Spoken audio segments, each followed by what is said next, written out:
Jam shumë e gjatë, jam e shëndosh, s'kam stil në veshje, nuk flas dot para njerëzve. Janë këto disa nga fjalët që femrat u thon vetes kur nuk dihen të sigurta në hapat që edhin në jetë. Në dukje shfaqen si komplekse të lehta, por realisht thehen në një stres që të paralizon përditshmërinë dhe që duken të pakapërcyeshme. Një sër mendime të ndryshme, dëshira dhe kujtime të ndryllura, disa të pandërgjeshme që formohen që në fëmijëri dhe që ndikojnë jetën tonë. Këto janë ato që quhen komplekse.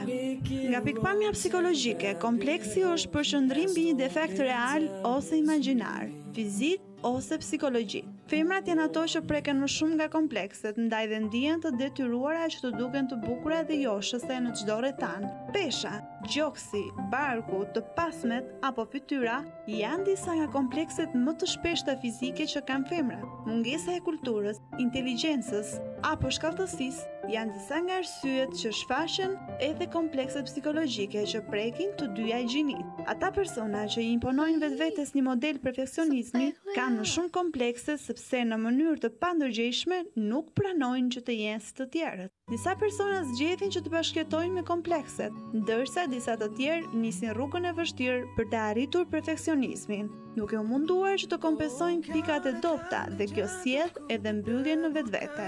Shpeshherë komplekset e shtyn njerëzit që të mos e shikojnë veten si qenie njerëzore, por si objekt që duhet përmirësuar. I famshëm apo njëri i thjesht, të gjithë kanë komplekse, dikush më shumë apo dikush më pak. Ato janë pjesë e pandarje jetës sonë.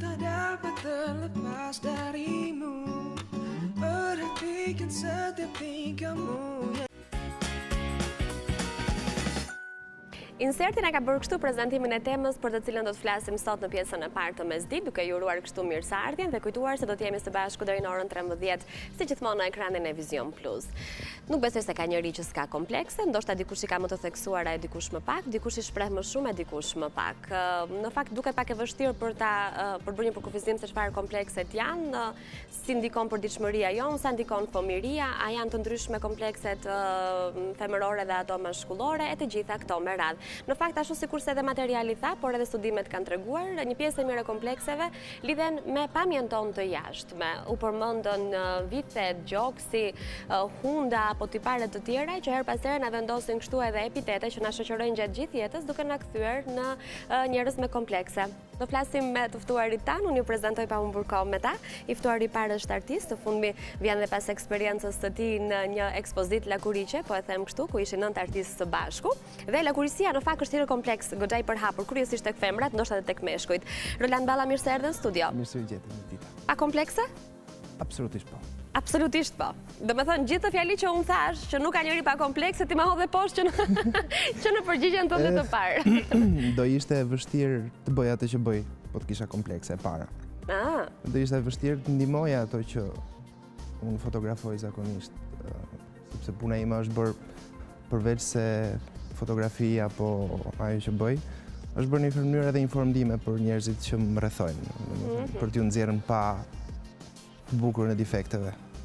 Kështu që ndoshta mungesa ime e komplekseve bën që ta kenë më të lehtë tjerët. Ta kenë më të lehtë të tjerët. Do të thënë duhet të zhvishesh vetë nga komplekset, që të tjerët përballë teje të jenë më të lirshëm, më komod, më vetvetja, më pranueshëm. Në një farë mënyrë po. Në një farë mënyrë sepse fakti që ti je i lirshëm, je pa komplekse për ato që ne kemi në përgjithësi komplekse. Do të thënë për pamjen fizike, për mënyrën e të qenit, për mënyrën e të folurit, të shprehurit, për të mos pas tabu në gjitha ato që janë përditshme.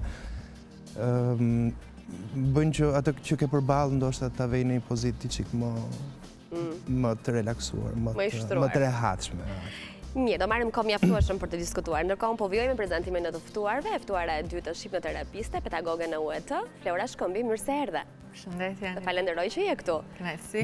Mund të shkojnë këto komplekset deri në çrregullime të forta që mund të kenë nevojë edhe për këshillim? Për trajtim dhe këshillim, po patjetër që po. Patjetër që po. Do të thotë nuk është dhe kaq e lehtë për të kaluar, nëse rëndohet? Jo, mund të kaloj deri në agresivitet, sidomos po të flasim për kompleksin e inferioritetit. Njerëzit shkojnë pa kufi, vetëm prej mënyrës se si ata ndihen, dhe kjo vjen që nga fëmijëria dhe vetë bazën kompleksi e ka tek studimet e Jungut dhe të Freudit. Pra kjo vjen që kur jemi, që kur fillohet personaliteti derisa arrim në këtë moshë që ne jemi. Ne, kuptoj.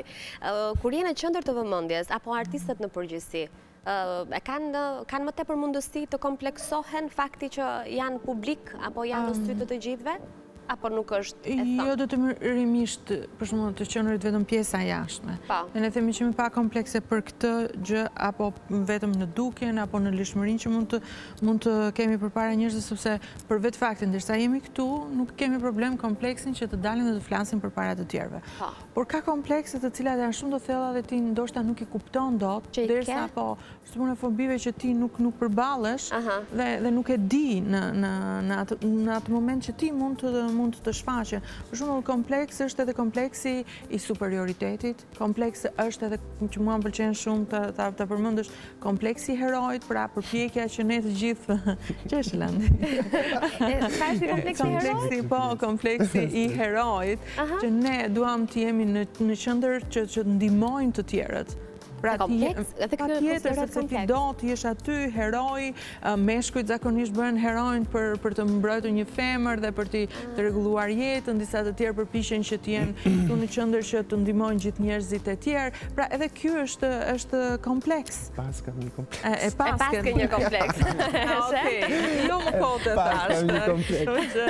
Ndërkohë që prezantojmë të projën e tretë, ti zbulojmë një kompleks edhe aty, ai është kontar, riflloshi, mirë se erdhe.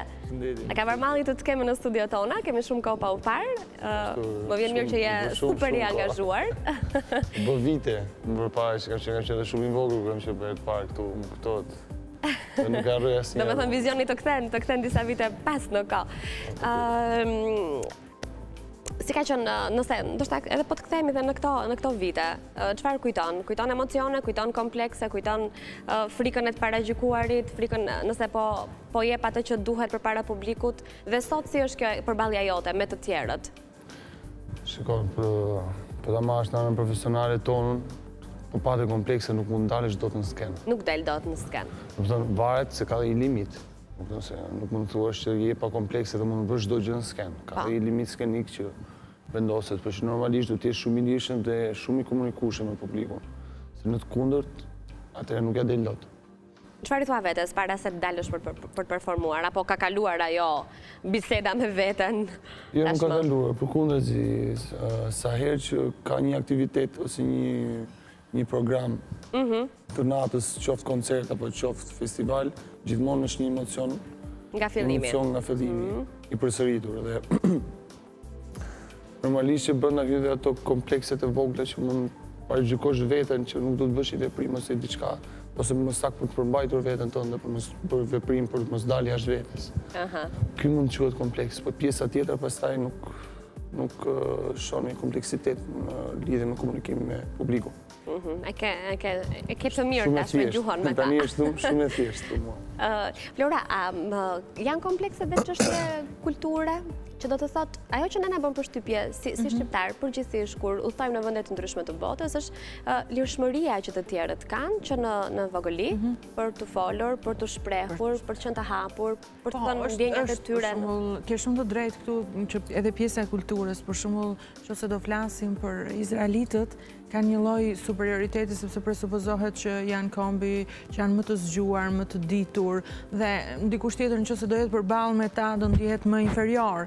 Dhe ti kur shkon, për shembull, unë kam ndier vet kur kam shkuar në Angli, dhe gjithë klasa ishin gjithë angles, ishin me gjuhën e flisin të nënës tyre. Normalisht që unë ndjeva të kompleksin e fshatares dhe fshatare për mua është në mendësi,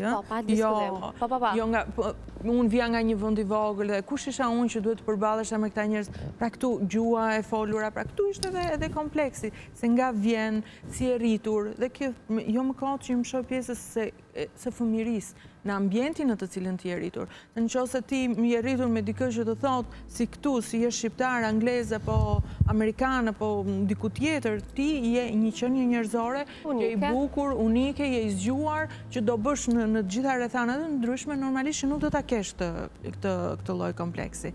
Por varet se si e rritur, ambienti ndikon shumë, shoqëria dhe tepër familja në të cilën ti rritesh. Ndërkohë që edhe me artistët ndodh një gjë e tillë. Nëse ne shohim artistë në skenat ndryshme të botës, e pranojmë gjithçka që ata do të bëjnë, që nga çmendurirat deri tek zhveshjet, performancat ndryshme e kështu me radhë. Nëse do të shohim të njëjtën performancë në një artist shqiptar, ne do t'i vendosim pafund epitete. Sepse ne kështu jemi rritur në Shqipëri, jemi rritur pak me të ndjenjën e ndrydhjes gjithë kohës. Ne jemi rritur me mos, turp, jo këtë, jo aty. Sidomos flasim se fëmijët e sotëm janë pak më ndryshe, po flasim për brezin tim, paktën jemi rritur më të tërhequr nga prindrit. Dhe normalisht që ajo krijon një lloj kompleksi me veten tënde edhe kur rritesh. Për shembull, ke shumë të drejtë, sepse nëse ti je artist, se Landi thotë nuk mund ta ketë këtë kompleks, por nëse ti je artist, duhet të performosh në të gjitha mënyrat e tua. Por dikush tjetër, për shembull, që ishte një artiste indiane, thoshte që unë nuk mund të hyj të luaj në skena kur ka marrëdhënie seksuale, për shembull, apo puthje, apo intime, sepse do më shikoj vllai apo do më shikoj familja. Njëjta gjë kam përshtypjen sigurisht. Kam përshtypjen që ndodh edhe me ne në Shqipëri. Unë them që ne kemi të rrënjosur kompleksin, sidomos te pjesa e njerëzve, çfarë do thonë, çfarë do thotë bota. Dhe ju them gjithmonë dhe studentëve, unë shkova diku jashtë, por ajo superegua dhe figura e babait, ose unë them që babai ishte bashkë me mua, pra nuk ishte fizikisht, por ishte rrënjosur aty, po, e vërtet. Shikon, në teori ne përgjithsisht në Shqipëri flas dhe për artistët. Ka dhe nga ata që janë pa komplekse fare, por nëse janë shumë pak, do thosha, në teori e kemi kështu si parim që themi mund ta bëjmë këtë gjë, por ndërsa në praktik nuk e realizojmë. Nuk e realizojmë. Do me thënë është ajo që është ajo e pavetëdijshme. Nëse ti do dish që në publik kur ti po performon është një person i veçantë, kush do të komplekson? Ideja që po të sheh kush? Ndoshta do komplekson ideja ndjenjave që kam për to. Kë nuk do doje ta kisha aty? Ka nuk të doja. Asnjëri, nuk më krijon. Personi veçantë, ku diun, qoftë të dashur, familje, prindër. Për momentin vetëm po pata dhe një zëng të vogël. Në të kundërt nuk kompleksohem për nga asnjëri, por nuk kompleksohem nga shumë njerëz pa njohur. Nëse ke përballë një artist me shumë eksperiencë, për shembull, që mund ta ndjesh veten në formë prove apo testi në sytë e tij apo saj. Ka rastisur fatikisht disa herë, për shembull që kemi pas shumë artistë përpara vetes, domethënë kam performuar përpara atyre, por që bëj ato që di të bëj më mirë. Dhe nuk ka rëndësi. Nuk ka. Nëse do këndoje këngën hit të ti apo asaj. Nëse do këndoja këngën, do të aftoja në skenë pas. Hajde bëjmë çfarë dik të bëjmë. Për shembull Aleksandër Gjoka. Jo, më pëlqen ky fakt se ti kështu rritesh, nuk është kompleksi perfeksionistit që ti duhet jesh më i miri gjatë gjithë kohës. Ti pranon dhe në momentin që e pranon këtë gjë, je fituar. Për shembull, nëse të rritin që i vogël që ti je më e mira, ti je më i Zoti, nuk ka tjetër si ty dhe ti e ke këtë zë në kokë gjatë gjithë kohës. Dhe kur del performon, është mirë kjo? Është gjithmonë mirë kjo? Ti je më i miri, ti je më i Zoti. Më pëlqeu shumë kur the që unë bëj maksimumin tim. Unë bëj maksimumin tim dhe ti duhet të rritet, domethënë fëmia duhet të rritet apo në të rritemi me idenë që ti jep më të mirën tënde, nxjerr potencialin tënd. Dhe kur ti ke konfidencën, normalisht që ti do bësh më të mirën. Po pastaj gara është e bukur në mënyrë pozitive, jo me luftën, se krijon komplekset pastaj që po pse është ai më i mirë dhe ti fillon e vuan këtë gjë. Momentin kur e vuan, nuk e ke më atë konfidencë dhe normalisht nuk do performosh. Frika më e madhe e artistit është bëj hapin e parë të dali. Ajo thyerja e akullit, domethënë kam marrë pjesë në një ekspozitë mbas 10 vjetësh, gati 12 vjetësh fotografie. Kështu që ai hapi i parë është pjesa më e vështirë. Pse? Çfarë e shqetëson botën e një artisti në atë momente për të hedhur këtë hapin e parë? Kush janë pyetjet që... Po t'jap shembullin e fotografit. Po. Okej. Fotografi fotografon njerëzit, ose gjërat, ose çfarëdo që tjetë. Okej. Por, harron një pjesë që për mua është shumë e rëndësishme. Harron kush është publiku. Sepse fotografojmë edhe sa herë që publikojmë diçka apo e vendosim përpara një kritike, gjë e parë që na shkon në mend është kush është kritika jonë. Kritika jonë janë fotografët e tjerë. Harrojmë që nuk është publiku jonë. Domethënë një fotograf tjetër nuk është publik për neve. Është kritik, ka një vend të rëndësishëm, shumë të rëndësishëm, sepse të bën që të rritesh, bën të përmirësohesh, por publiku jot nuk është fotografi tjetër ose artisti tjetër, është populli. Është populli. Populli ka një metër tjetër. Si në rastin e këngëtarëve. Ashtu. Edhe kjo bën që ai që ka guximin në një farë mënyrë ta bëj hapin e parë dhe të dalin publik edhe të vendoset përpara gjykatësit të madh që është publiku, populli. Ai ndoshta ka edhe më shumë mundësi se sa të tjerët që të ketë një lloj suksesi. Sepse ai kompleksi i nuk jam gati, nuk është akoma momenti, nuk e di se çfarë do thonë. Deri në atë moment po mendon që kritiku jot ose publiku jot është ai i njëjti me ty. Pra aktori tjetër, këngëtari tjetër, ose nëse ecën me këtë lloj kompleksi mendoj se do e kesh shumë më të vështirë. Ndonjëherë unë çuditem edhe i admiroj shumë disa që edhe pse shoh që niveli është me të vërtetë. Guxojnë. Ata janë guximtarë. Jo, janë kompleks një superioriteti apo s'e shumë. Jam shumë dakord, por shumë njerëz kanë pas një lloj suksesi të vogël ose janë përmirësuar shumë, thjesht duke dalë, duke marrë kritikën. Ka një problem këtu dhe ne besoj që njerëzit ka një nga problemet që është me artistat pak të flasin profesionin që janë mundse. Këtu ka shumë nga këto guximtarët pastaj. Po këta guximtarët që futen në treg, domethënë është problemi sepse ne duke i lançuar vetë domethënë nëpër televizione i bëjmë reklam të dëmshme për njerëzit, e kupton? Sepse njerëzit siç e ushqen, atë marrin. Po jam dakord, po flisnim në korridor për një të gjë, ndoshta unë edhe ti çfarë. Që kush e përcakton shihen? E përcakton televizioni? Apo e përcakton populli? Kjo është një debat që gjithmonë është prezent. Do me thënë, artistët her pas here, edhe kur devijojnë nga rrymat e tyre, justifikohen me faktin se këtë do publiku, ndërkohë që nga ana tjetër kritikët thonë publiku merr ushqimin që i serviret dhe rritet dhe kultivohet në atë formë. Unë them që të gjendet gjithmonë një mesme, por ti duhet ta edukosh publikun.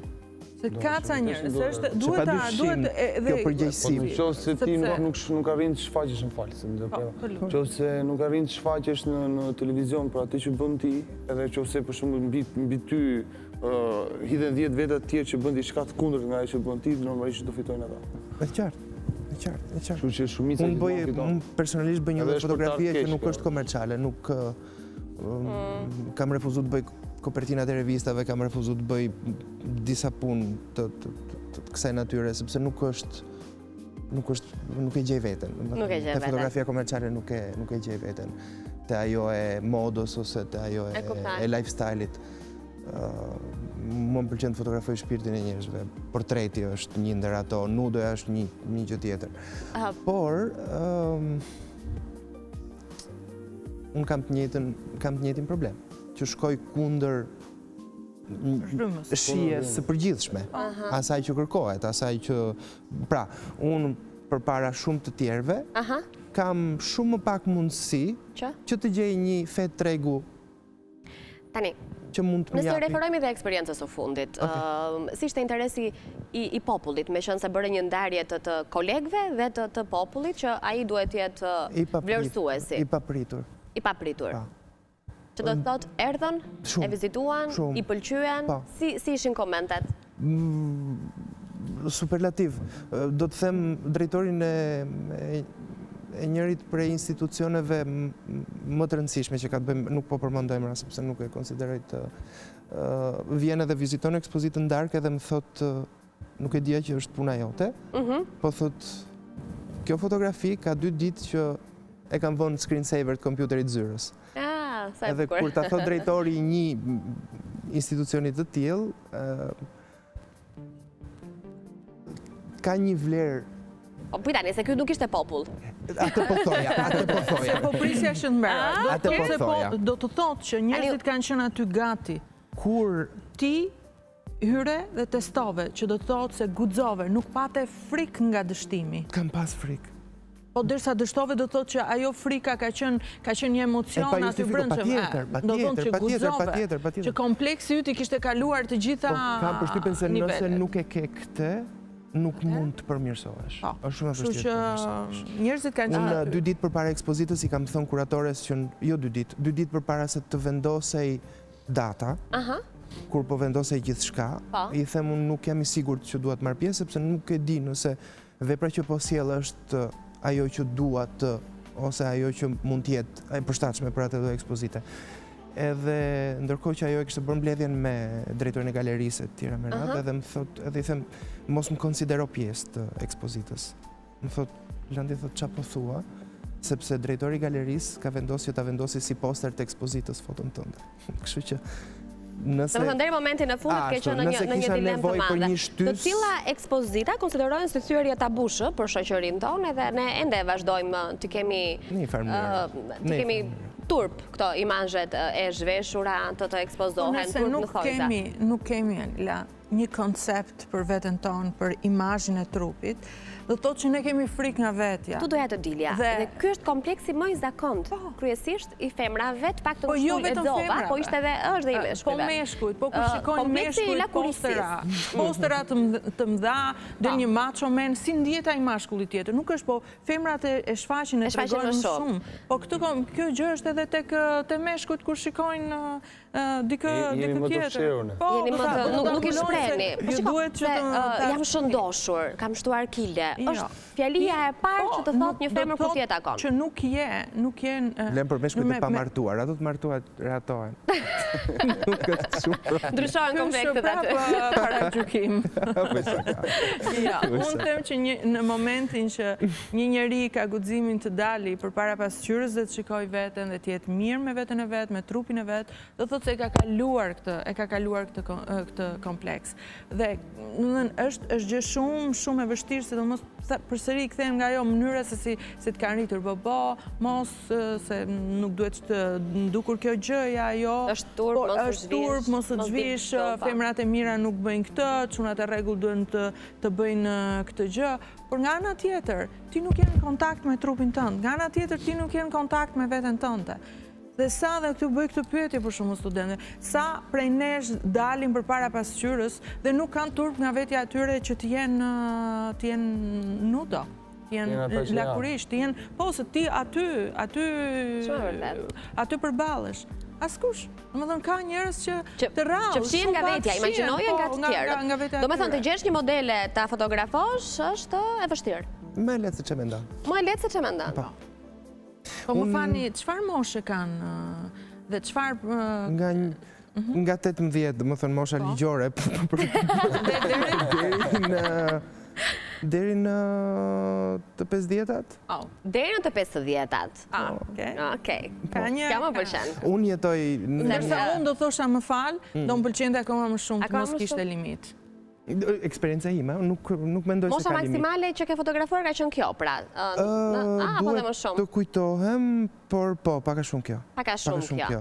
Nuk jam, domethënë nuk kam pas rast, por nuk mendoj se do kishte problem. Domethënë nuk mendoj se mosha do ishte problem për këtë pjesë. Është e vështirë pjesa e fillimit. Është e vështirë pjesa, është graduale, nëse flasim për zhveshje. Po marrim shumë banal. Sa për tyre të kërkojnë që ti fotografosh, por fytyrat mos duket, të jenë me shpinë, të jenë... Varet për çfarë do përdoret fotografia. Shoh që shumë, ose pjesa dorëmuese, pjesa më e madhe, e do këtë pjesë më shumë për vete se sa për të tjerët. Është një lloj prove që do ta kalosh me dikë me të cilin nuk ke një marrëdhënie. Me dikë që nuk të paragjykon, me dikë që vlerëson atë që ke, sepse të ka kërkuar në bazë të asaj që ka parë. që do të fotografoj. Kështu që nuk është e qartë që pavarësisht nga sa e pranojmë, se sa të hapur mund të jemi, ka ca parametra që duhen respektuar pavarësisht nga kjo. Fakti që të publikosh një foto ku je ti lakurish, nuk e di se çfarë funksioni mund të ketë mund të shtoj ato followersat në Instagram, po nuk e di se çfarë qëllimi tjetër mund të ketë. Se mund dalësh ti edhe shef. Diçka tillë, domethënë unë jam nga ato që në shtëpi nuk ka dyer, nuk ka perde, nuk ka jetoj në një ambient të hapur, nuk kam turp nga asgjë me veten time. Por nuk e kam shtëpinë në mes të sheshit Skënderbej, për shembull, që të shohin të gjithë.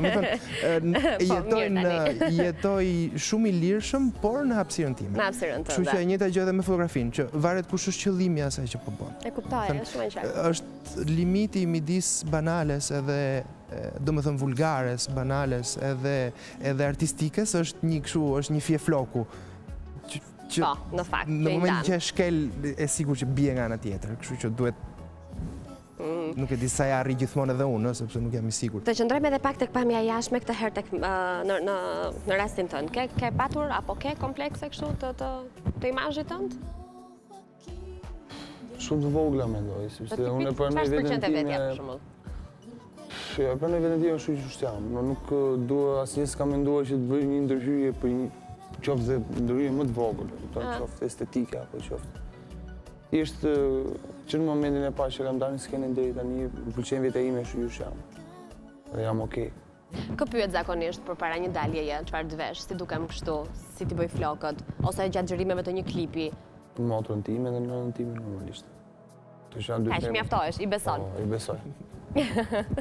Flora, ka ndallim këto komplekse femërore mashkullore, apo janë pjesë e jona edhe Janë pjesë e jona, nuk besoj se mund të ketë një, për shembull, të tani kujtoj kompleksin Mother Whore Complex, për shembull, është e meshkujve normalisht që nuk është e femrave, ose e Don Juanit, kompleksi Don Juanit, mund të jetë në anën tjetër, po të paktën kështu etiketohet. Dhe është më meshkuj të cilët duan femrat që të jenë aty, të jetë ai mashkulli i parë për ato femra, dhe pastaj në momentin që është ideja që do jetë nëna e fëmijëve të tyre, dhe në të pavedishme në tyre këta meshkuj mendojnë që pasi ka lindur fëmia, po bëjnë në të pavedishme, se mos ma keq kuptojnë të tjerët, duhet ta shpjegoj se e kam marrë feedbackun, është pavedishme mendojnë që po bëjnë dashuri ose seks, kur marrëdhënie seksuale me nënën e tyre, dhe pastaj akuzojnë nga ana tjetër, nëse femra e tyre fillojnë që përpiqet të bëjnë atë rolin e femrës, fillojnë akuzojnë që po sillesh si prostitut. Pra, këto janë zakonisht dhe qesha kur e kam lexuar se kishin meshkujt e Mesdeut zakonisht të pjesën. Po thuaj që është shumë shqiptare. E Mesdeut, jo vetëm edhe italianët dhe spanjollët e kanë shumë të pjesën. Normalisht që kjo është mashkullore, apo e Don Juanit për shumë, kompleksi Don Juanit që fillojnë afrohen dhe të japin një lloj kënaqësie femrës, por nuk përfshihen asnjëherë në marrëdhënie të thella. Ata janë aty, janë pjesë e narcisizmit të tyre, janë të dashuruar me veten dhe është një fat i madh që ti kesh fat shumë i madh që ti të jesh pjesë e koleksionit të ti. Ky është ose e superioritetit, për shembull, jo që nuk e kanë dhe femrat, po zakonisht janë meshkuj të cilët janë shumë të zotë, janë shumë të aftë. Më vjen keq ta them, po kështu është etiketuar që është kompleksi biznesmenëve dhe i politikanëve. Po. Një vetbesim. Ne ta krendisim në mendje ka njëri për çdo këto komplekse. Si mund të kishte edhe kështu kompleksin në Shqipëri është. Në Shqipëri, kështu që këto janë, mund të ketë, pastaj kushtet e femrat ka tjetër që është ta femra që duhet të jetë nëna e mirë, gjithmonë duhet të jetë gruaja perfekte, se nëse nuk është nëna e mirë për fëmijët fillon e vuan vet, apo nëse nuk është gruaja perfekte, nuk e meriton mashkullin, sepse ashtu e kanë rritur, por që varet edhe nga pjesa e kulturës, dhe në momentin që ti nuk e kalon këtë gjë, Okej, derisa është në një nivel të caktuar, jemi okej. Po nëse nuk e kalon dhe kjo bëhet problematik, mund të shqetësoj ty, mund të japi simptoma, mund të kthej edhe në pjesë somatike, pra ti e vuan shumë të gjë. Aty pastaj kërkohet ndihmë. E kuptoj, po simptomat të cilës natyrë apo Për shembull, kompleksi i personit, i herojt është ai që duhet të jetë gjatë gjithë kohës aty, duhet të jetë perfekt, duhet të jetë gjithmonë në ndihmë të tjerëve dhe në këtë moment ai nuk mendon që është i mirë, mjaftueshëm për veten e vet, po duhet të bjerë në sy të tjerëve vetëm në momentin duke i ndihmuar. Dhe në këtë moment i haron veten tënde. Dhe në momentin kur haron veten tënde, do vi që ti do biesh, do psosh burnout dhe atëherë nuk do jesh më për të tjerët. Duke mos qenë më për të tjerët, nuk jemi më i vlefshëm për veten tënde, normalisht do kalosh në pjesën e depresionit. Si luftohet kjo pjesë? Për të gjitha këto luftohet. E para nuk më pëlqen fjala. Ilaç është për mua gjithmonë te pjesa shpirtërore, pra shtosa nuk kemi dëmtime.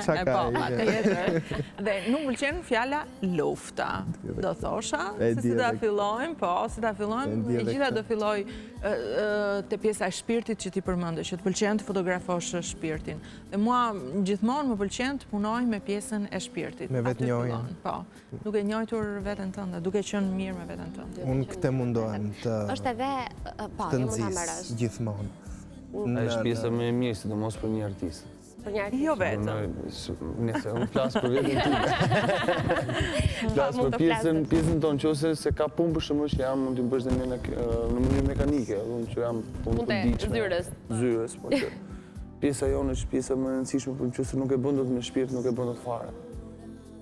Pjesa kreative asnjëherë s'bëhet dot pa shpirt, se tjetri ta kupton, po shpirti është aty se kam përshtypjen që ata që do të ndjekin do ta kuptojnë që atë ditë je mirë emocionalisht, je mirë me shpirtin tënd, apo nuk je mirë. Besoj që ka plot nga ata që e bëjnë pa shpirt fare. Po të tjerë do ta kuptojnë dhe varet se kë... Me të momentoja, por nuk bëhet dot pa shpirt. Ka shumë nga ata që... Ka shumë që e bëjnë, po që e kanë më shumë si biznes, po. Që është i biznesin, ndërsa... I admiroj shumë. Nuk është se duke funksionon, se dojë që tjetër. Funksionon. Qëllimin natyra kanë... Do njërës që do t'ezësh me tru, jo me zemër, thonë disa. Unë vazhdoj të dyja, por unë vazhdoj të këmgull të pjesa se ku do t'arish ti një jetën tënde. Në më thënë, ai udhtimi jetës tënde është zgjedhur në këtë mënyrë dhe njerëzit që ti do të ndjekin, meqense je artist, cilët do jenë këta, ata njerëzit që janë aty kohë dhe thjesht të ndjekin se duhet medalë, apo do të ndjekin për atë pasion, për atë që ju të çon ti njerëzve, sidomos një artist të çon, ka një mision akoma më të fortë nëpërmjet fotos apo nëpërmjet këngës, ti prek ata njerëz, dhe nëse ti nuk prek shpirtrat e tyre, nuk prek një pjesë të vetes tyre, për mua nuk është më art pastaj. Shumë e saktë që thua, por që problemi është që i kanë dëmtuar pak të tjerët. Shpirtat e këtyre që do të prekim. Do kthehen prapë te shpirti. Bëj shaka, jo, përgjithsisht jam shumë dakord se unë jam nga ata artistë që përgjithsisht kanë bërë atë që kanë dash vetë. Jo atë që ka dash njerëzimi ose publiku. Shumë pak gjëra kanë bërë që janë ndiqin instiktin tënd, se instinkti nuk të gabon asnjë. Jo, nuk deri sot nuk ka gabuar. Është shumë e vërtetë. Ndaj dhe je i kënaqur me veten dhe me atë që bën, sepse nuk ke te kaluar atë që mund të bësh apo që do doje. Do bësh e pishman nëse do ta mendoje. Absolutisht, dhe nuk do ta bëj rrugën që ka ndjekur. Nuk do ta bëj kurrë, sepse disa thonë për shkakun që jam dakord që unë kam bërë diçka ndryshe, që kam dalë pak jashtë natyrës time, por që është brenda limiteve të muzikës popullore, të lehtë edhe muzikës moderne, rock, shumë që kanë gënduar. I bëj të gjitha, kam aftësinë për t'i bërë të gjitha, edhe jam brenda limiteve. Ai sa ti mund të bësh. Dua vetëm diçka në lidhje me fëmijërinë dhe mënyrën se si ne ja ushqejmë, përmende superioritetin. Nga ana tjetër edhe rritjen e vetëvlerësimit, duke i ushqyer fëmijët me ti mundesh ti je më i miri, më i zgjuari, më i bukuri. A rrezikojmë ne nëse i rrisim në këtë formë, pra duke dashur ti krijojmë një vetëvlerësim të shëndetshëm, ti kthejmë në këta superiorët. Besoj që, po, këtë drejt Anila këtu dhe shikojmë këtë tendencën tonë të gjithve, vetëm ka dalë në modë, dhe më thënë që të jemi shumë pozitiv, dhe unë janë të pjesa pozitive. Por nga ana tjetër të kthejmë dhe në realitet. Se ne fillojmë dhe ti jemi i bukuri, ti jemi i miri, ti jemi i pagabushmi, asnjë tjetër nuk është si ty. Po, por këta duhet ta ndjejnë këtë gjë. Pra, vërtet ne ju themi fëmijëve, por duhet ta vërtetojnë ata të vetja e tyre. Sepse është si një urdhro? Duhet ta ndjejnë vetën të Zotit. Është si një kështjell prej rëre, që do vija dallga e parë dhe do ta marri. Atëherë, kur të përballen këta fëmijë dhe kur të shikojnë që ai është i bindur që është më i bukur nga të gjithë, dhe në moment që ka dhe një të bukur tjetër aty jashtë, se secili është më i bukur në mënyrën e vet, secili, atëherë do ndihet shumë keq dhe do psoj zhgënjim, se ti meriton më të mirën. Dakor, të gjithë ne meritojmë më të mirën. Gjithë, nuk e meritoj vetëm unë apo ti. Në momentin kur ti refuzohesh, aty është kompleksi më i madh. Frika nga refuzimi është e tmerrshme për të gjithë njerëzit. S'më pëlqen të përdor fjalën e tmerrshme se është shumë negative, por aty kur përballen, këta duhet të dinë se si të përballen. Pra, jam e bukur apo jam i bukur, jam i mirë në momentin me ato që unë kam. Ajo është forca dhe kjo është gjëja më e bukur dhe dhurata më e mirë mund t'i japi një prind apo prindrit japin fëmijëve të tyre. Është konfidenca te vetja e vete, te vetja. Dhe këta njerëz, këta fëmijë duhet të rriten në këtë mënyrë që të gjitha këto dallgët që do vinë të jetës, se një do vi puhiz, një do vi dallgë e madhe, që janë pjesë të jetës, janë shumë normale. Ata të dinë që të ngelen të bukur dhe të fortë gjatë gjithë jetës. Hera e parë kur ke dalë në sken kur ka qenë sa herët?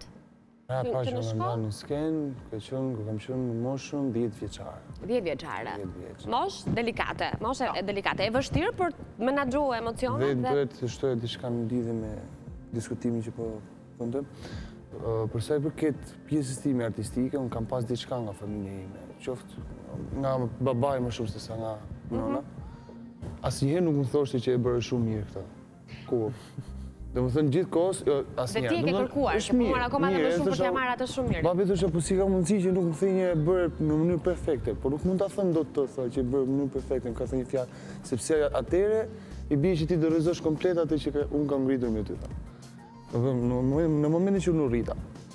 Dhe arrita që ta kuptoja që gjithmonë më ka shty që unë të bëja gjithmonë më të mirën për veten time. Dhe sot e kësaj dite që unë jam këtë moshë që i kam prerë të jetës në dorën time. Për veten apo për atë? Jo, për veten time, normalisht dhe për atë. Po që më shumë është të vetja ime, unë prapë që asnjëherë nuk kënaqem domethënë atë që bëj, dua që të bëj akoma më të mirë. Atë shumë mirën apo shkëlqyer e ke marrë deri tani? Jo, akoma jo. Akoma jo. Akoma jo. Kam një pyetje këtu, është mirë apo është keq? Është mirë apo është keq? Unë jam dakord me pjesën po. Do e mbyllim se po më thani jemi në fund.